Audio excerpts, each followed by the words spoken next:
You struggle with decorating natural and pokopia? I feel you. This game can be quite overwhelming, especially in the beginning. But who am I to give you advice? Hi, I'm Neko, this is my first video on this channel. I got 3000 hours in Animal Crossing, 4 islands, and I also decorated rocky ridges like that. So I hope you can trust me on this one. Let's get straight into it. My favorite tool for decorating is by far the magnamite skill Magnet Rise. You can easily enter narrow places to decorate, place objects, and create houses from scratch. To get this skill, you have to finish the main story. But one of its favorite features is that you can pick up items if you hold the Y button. For example, if you go to a dream island, you can collect tree stumps, mushrooms, and any other cute natural looking items which you can use for decorating natural areas. I'm gonna show you a few examples of how I did it and how I used this skill to decorate in a more natural way.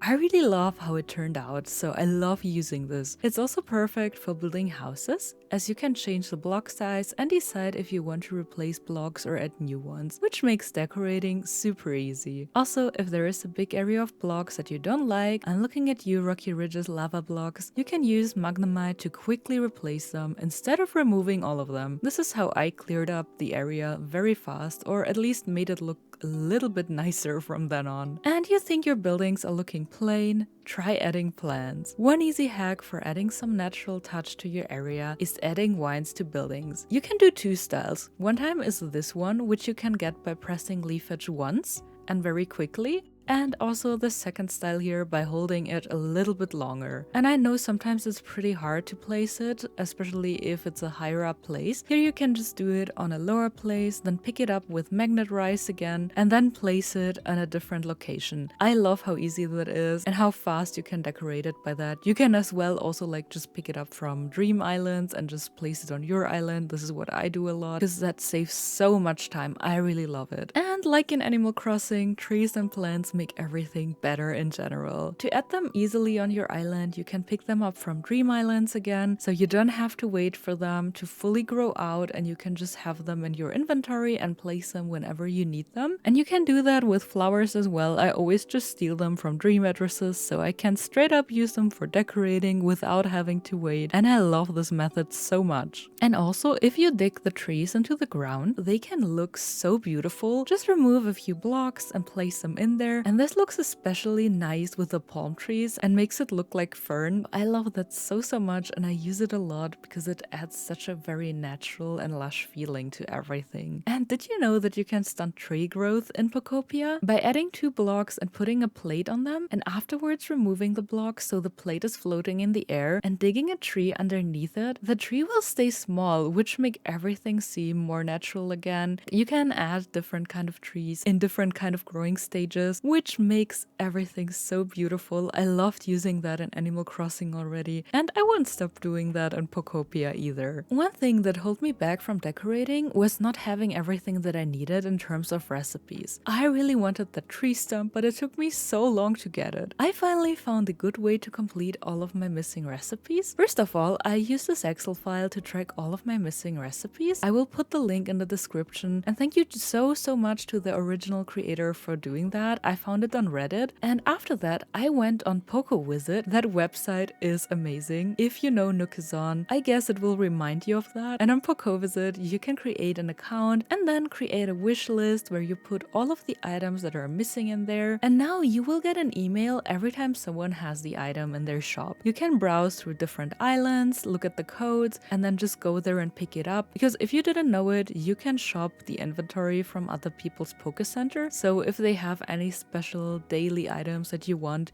you can just get it from there. And also you can stamp on their islands as well, so if you didn't know that either, you get a different amount of money for depending on which kind of stamp you have. So if you got like a simple unevolved Pokemon, you get less money, while if you get a Mew, you get a lot of money at the end of the week. So you can also filter through the website and look for stamps that give you a lot of money, because let's be honest, I feel like money can be quite a problem in this game because there is no other way to farm farm for it. Apart from the stamps and from the daily challenges, I managed to get everything that I wanted from here. I have a few more tips if you're interested in them, and if you like this video, please let me know. I will work on a part 2 in the future. I will also do a little island tour of what I built so far in the future and show you what I did, even though I work like a 40-hour job. So I feel like comparing happens quite easily in this game, and I just want to show you like a realistic progress that I make with a 9-to-5 job. In the future, I also want to share my love for Pokemon in general. I'm a big Pokemon plushie collector, bring you with me to different kind of conventions, show you anime stores in different places. And yeah, if you enjoy this kind of content, make sure to follow me. And this is a new account, but I have other socials where I'm already very active, so feel free to check them out as well. And thank you so much for watching. See you next time.